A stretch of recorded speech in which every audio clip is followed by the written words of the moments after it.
Oi, oitavo ano. Eu tô um pouco rouca, mas espero que vocês me entendam bem.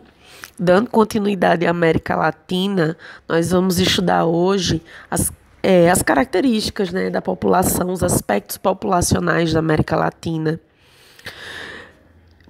E então, por que a América Latina teve por que houve um crescimento tão rápido da população nos países latino-americanos entre o ano de 1950 e 1980? Esse crescimento rápido da população da América Latina durante esses anos é explicado pela transição demográfica, né? Quando as taxas de mortalidade diminuíram, as taxas de natalidade permaneceram e os mesmos níveis de crescimento. Então, assim, houve uma melhoria nas condições de vida da população latino-americana entre os anos de 1950 e 1980, e a taxa de mortalidade diminuiu. Consequentemente, a taxa de natalidade permaneceu igual. E aí, com isso, o que é que aconteceu? Houve um crescimento populacional dos países latino-americanos muito grande entre os anos de 1950 e 1980. Tanto que a pirâmide etária da América Latina, ela tem essa base. Aqui está a América do Sul, mas é América Latina, certo?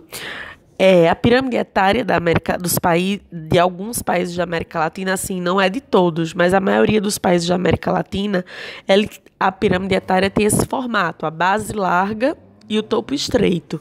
Por que isso, né? Porque os países tendem a evidenciar as altas taxas de natalidade. Então, a base vai ser larga por causa da alta natalidade e o topo estreito porque são elevadas taxas de mortalidade, baixa expectativa de vida, certo? E isso faz com que os serviços básicos da população sejam ofertados, é pouco ofertado serviços básicos à população. A população não tem serviços básicos como saneamento, água, acesso aos remédios, medicação. Então, muitos países da América Latina vão ter essa pirâmide etária. Aqui um exemplo, a pirâmide etária do Equador. Alta natalidade, base larga, e pirâmide topo estreito, que indica o quê? Indica baixa taxa de expectativa de vida e alta taxa de mortalidade. Então, é isso que acontece nos países da América Latina, na maioria deles, tá certo? São países subdesenvolvidos, por isso que tem essa pirâmide etária desse tipo, uma jovem. Outra coisa que a gente tem que falar é sobre a questão dos intensos fluxos migratórios do povo latino-americano para a América do Norte e para a Europa. Se você observar aqui no mapa, o pessoal da América Latina migra muito, tanto para a América do Norte quanto para a Europa. Eles vão em busca de melhores condições de vida, em busca de trabalho, pensando que vão ter melhores níveis de desenvolvimento econômico nesses lugares, já que a América anglo-saxônica e a Europa são mais desenvolvidas. Então, eles realmente saem em busca de melhores condições de vida, né? Muitos procuram isso. Alguns territórios na América Latina, eles estão na América Latina, mas eles não são independentes, né? Eles pertencem a outras nações. Então, aqui nós temos exemplo da Guiana Francesa, que pertence à França. Nós temos as Ilhas Caimã e as Ilhas Virgens Britânicas, que pertencem ao Reino Unido. E o território de Porto Rico, que é um território que não é incorporado aos Estados Unidos.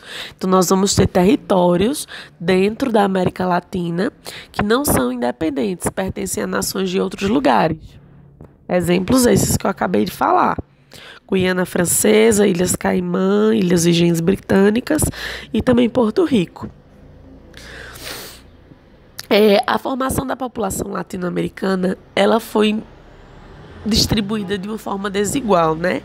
A população latino-americana, ela se distribuiu de uma forma irregular. As áreas mais habitadas da América Latina são próximas ao litoral, tanto aos oceanos Pacífico quanto ao Oceano Atlântico. Concentra a maioria da população. Então, você vai ter grandes cidades e megacidades próximas ao litoral, e mais dentro do continente você vai ter uma demografia menor, menos população. Então, essa distribuição da população latino-americana, ela é desigual. Você vai ter uma maior população distribuída mais próxima aos oceanos, mais próxima ao litoral, e dentro do continente uma menor população, tá certo?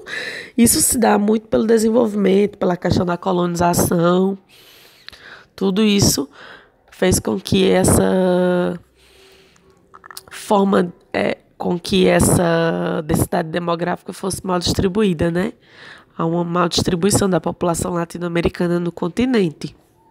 Aí você se pergunta, por que a população se concentrou mais nas faixas latinas, mais na faixa litorânea? Por que a população ficou mais próximo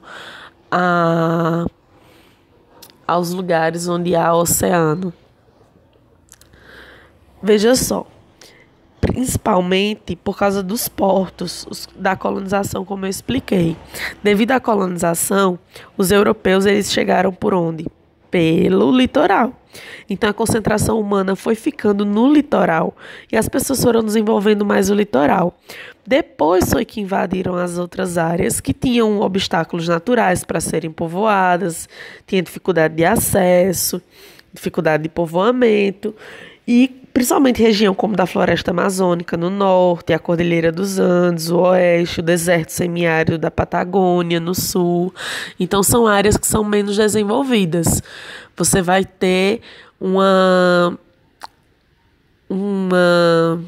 aumento da população nessas áreas, né? A população latino-americana cresceu muito, muito mesmo, a partir do século XX. O que aconteceu para a população da América Latina crescer tanto a partir do século XX?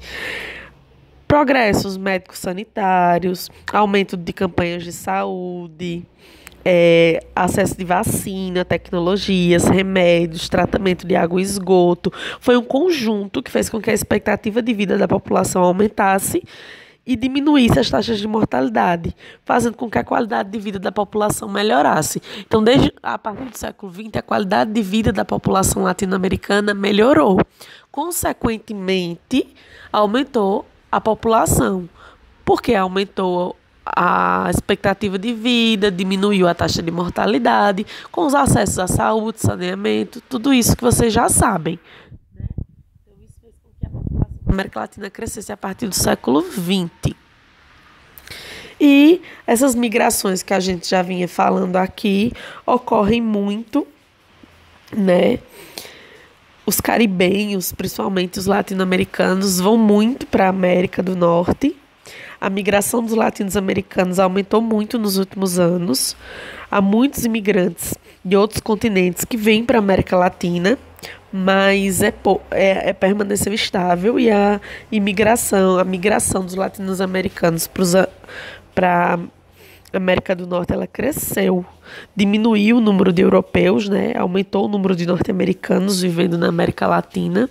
E só para a gente lembrar, na América Latina, apenas uma parte se comunica por meio de línguas latinas, né? Espanhol, português e francês. Alguns falam inglês, que é o caso das Bahamas, Barbados e Jamaica. Suriname se fala holandês. E tem muitos idiomas nativos e tradicionais também na América Latina. Mas os principais países se fala línguas latinas, que são espanhol, português e francês, tá certo? Amanhã a gente tira as dúvidas. Beijo.